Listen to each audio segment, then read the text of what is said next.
Hey everybody, welcome back to Kinfolk Farm. Appreciate you guys stopping by and checking out my channel. I hope all you guys had a Merry Christmas, and I hope you're going to have a wonderful New Year coming up. I'm recording this actually, it's Christmas Day, and I thought I would come out here to the chicken pen. Oh, here he comes.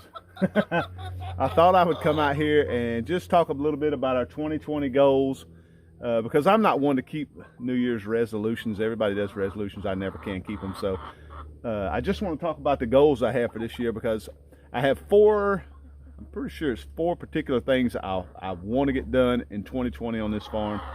And not want to get done, is going to get done. I am fired up about these four things that we're going to get done this year. So stick around. We'll talk about some of the things we're going to do for 2020. Okay, guys. I would probably say it's more like 5 things I want to get done this year instead of 4. One of the things are these quail. I am so addicted to these quail. I could have thousands of these things and not be happy. The eggs, let me first of all say, I say it every time I mention quail. If you can raise chickens, guys, I get so many comments on these quails. If you can raise chickens, you can raise quail. It's just any kind of small pen. A lot of people are doing them in the rabbit cages. Quail are so simple to raise. They are a little messy. We're going to do a video here pretty soon. I got to get in here and clean these pens out and show you what we're doing with all the stuff out of these pens. But I'm gonna lose track. But yeah, the quail are absolutely awesome. They're super easy to raise. I love them. The eggs are awesome. The meat is fantastic. It's a super fast growing bird. So I am really going to be on these quail this year. And the reason I bring that up is because we're losing them super fast. I know I've did some trapping videos a while back, and I came down here this morning to let all the chickens out, and I've lost 3 quail again. I don't know if y'all can see that. See all these feathers? I come out here this morning, and you can see all this damage here, all these feathers. This was pulled out. It was pulled way out. So if y'all do quail, use the hardware cloth. We just never had this problem raising our chickens and stuff. But now that I got these quail sitting in one spot, I'm not sure if that's the problem or not. But something has pulled up under here and pulled one of my quail through. And I had a couple dead in here, I think, from getting scared flying around, and they broke their necks. So I'm down 3 birds this morning. So we're going to set traps again tonight. But quail is definitely something I am going to hammer on in 2020. So y'all are going to see probably way too many quail videos, but I'm just addicted to them. They're just fantastic and super easy to raise. Stick around. These quail videos are coming for 2020.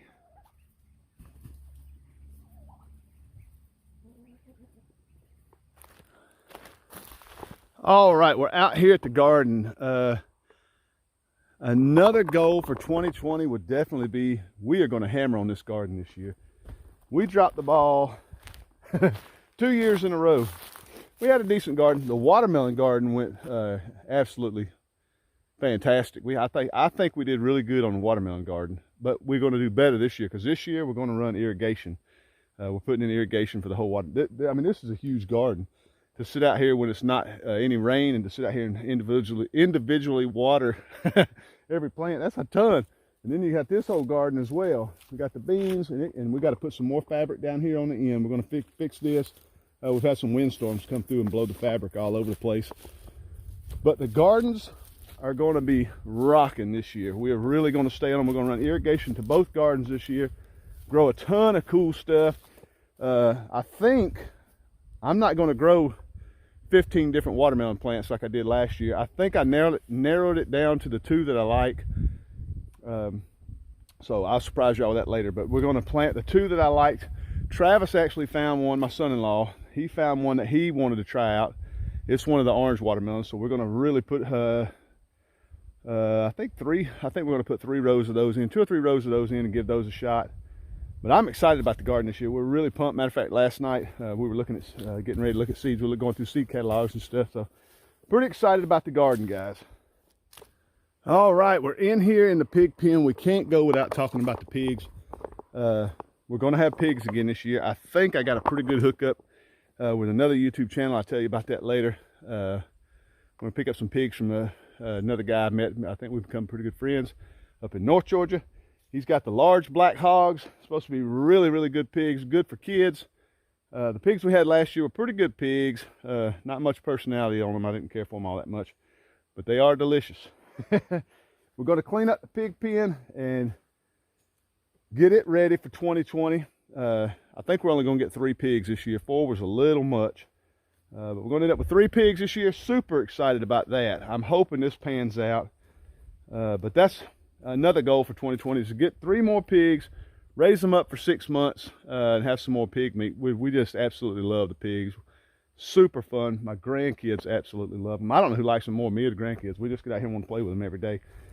But pigs are coming, so stay tuned for that.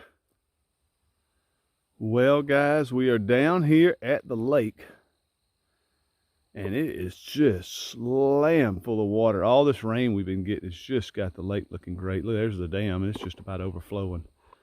But the lake looks fantastic. Another one of my goals this year is going to stock this lake. It's a good lake since we've been living here. We've caught a lot of fish out of it. We had one year where it really dried up to where it was just right there at the foot of the dam, and we just barely had any water left. But the fish remained. We still have crappie, bass, catfish, brim. But I want to stock it this year with about 1,000 channel cats and 1,000 bluegill. I'm not much of a bass fisherman. I said that on videos before. I'm not much of a trophy anything. I don't trophy deer hunt. I don't trophy fish. I fish for this belly. I deer hunt for this belly.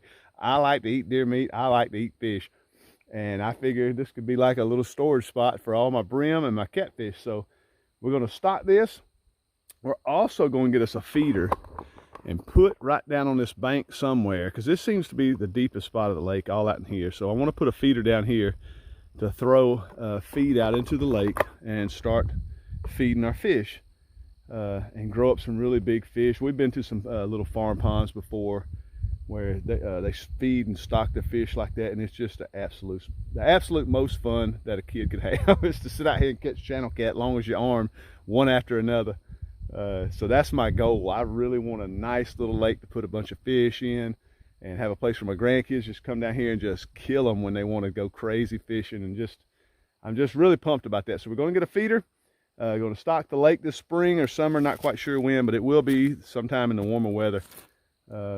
Get this thing stocked. I'm also going to put some grass carp in here too. We got, I think, 3 that are left that we've seen, and they're just huge. But the place right down the road that sells all these fish, you can get them like 7-8 inches for a couple bucks, you know, $10 or so. I want to get 7 or 8 put in here. They recommend 10 per acre, and they don't reproduce, so they say you need to restock them every 3 or 4 years just to make sure you keep a few in there to keep the grass beat back. Now, we do have some lily pads that'll come up in the summer on this end. This is a shallower end. And we have some kind of little milfoil or something that comes up off the bottom on that side because it's shallow over there. They'll get a little grass over there, but hopefully some carp will keep that beat back. So stick around though. We're going to stock this sucker. We're going to get a fish feeder going. Want to get a GoPro this year, put underwater. I want to do a lot of cool videos with this pond this year. I don't put enough fishing videos or just sharing our lake type videos out, and I want to do a lot more of this in 2020. So stay tuned for that. We're going to do a lot of playing at the lake this year. Okay, last but not least is the muscadine vineyard. Probably my biggest goal for 2020 is to get this whole pasture full of muscadines. You're looking at well over 100 plants. I'd say 150 plants maybe left to put in. You can see we already started putting posts in here. We already got some posts started here. We just got to put the other ones up there. I got them sitting over here in the corner. But we got a lot more posts to put in all the way down there, all the way at the top. Tons of plants, tons of T-posts, forever lengths of wire. And you got 2 wires, one on top, one for the bottom for irrigation. Plus you need irrigation. It's just endless money, lots of money. And this year we just didn't have it. We just didn't have it this year because we're on a budget just like everybody else. And when I did that, I just did a little each week. I'll do buy a few plants, buy a few this, and every week it just got further and further. So we got, I can't remember how many plants we got over here. I would want to say 50 or 60 plants here, 30 or 40 over there by the chicken coop. But when we're done, it's over 200 plants we'll have out here total. So pretty excited about that because muscadines, are my all-time favorite fruit. I absolutely love them. Always wanted them on the last property I was on. And when I bought this, all I could see was a huge muscadine vineyard. So that's my biggest goal for 2020, guys. Well, I'm just sitting out here by the lake enjoying the lake. I hadn't been down here to miss right here in my front yard. There's our house up there. You can see the house. But I don't come down here enough. Now it's full. We've had a ton of rain. The lake just looks great. But guys, I appreciate you checking out my video. Do me a favor, if you're not a subscriber, this is the perfect time to hit that subscribe button. We got a huge 2020 coming. We're pretty excited. And no telling what else we'll get into. I was walking by the bees going, hey, we want to get into the bees. I only have one hive left and not quite sure if it's going to make it through the winter. It was pretty strong when we went in, when we come into the cold weather. I know we got another one at my son-in-law's farm. So hopefully we'll split from that. And that was our plan, was to split from our house, send to his, split from his to send to ours, and keep our bees built up. But we've struggled with our bees the last couple of years. But we don't exactly sure what all we're going to get into in 2020. But these are my I say 4, I think it was 5. But these are my little goals that I have set up for 2020. I'm super excited about them. We're on a budget just like everybody else. We're going to try to get all this stuff accomplished. My muscadines, I want that so bad. I just have loved them. I look at that, I just picture it all the time. I'm so excited. I want a muscadine vineyard set up beside my house so bad. I can't stand it. But like I say, I'm on a budget like everybody else. The fish, we're gonna get these stocked. We're gonna get a feeder going. Pretty excited about that. The quail, chickens, we usually just get some chickens when we decide we might want a few chickens, you know. Roosters, if you ever noticed, you don't ever hear any roosters on our farm. I'm getting a little older. We don't like to hear them roosters cock-a-doodle doing. We sleep with our door open. We like the fresh air. Even when it could be 30 degrees outside, we have our door open. We absolutely love the fresh air. And to hear that at 4 o'clock in the morning, oh, we finally cleaned out all the roosters and just decided we're not gonna get any roosters anymore. If we want chicks, we'll just go buy them. There's too easy to find. We'll let everybody else deal with all that cock-a-doodle doing. We just don't, we can't take it no more. But chickens, we may not do much more with. We may get a few. I've been wanting some bantams, so I'm hoping we'll get a little handful of bantams this year and mess around with them. We've been talking about ducks. We may get some ducks. We're still talking about that. Not quite sure what we're going to plant in the garden. Super excited about the garden. We were looking at seeds last night. I'm trying to think. Quail. Definitely quail. I'm just going to incubate them, and I'm just going to keep them running. I've told you guys in previous videos how I'm going to go at the quail this year. It's going to be going gangbuster with the quail, so super excited about that. Just got a busy 2020. I hope you guys do too. Leave me some comments. Let me know what you're going to do in 2020. I'm super excited to hear about what you guys are going to be doing. I'm getting to where, like I said earlier, I'm getting to where I sort of build a relationship with each and every one of you. I absolutely love it. Do me a favor. I'm going to let you go. Subscribe to my channel. Hit that like button. And we will see you guys on the next video. Thanks again.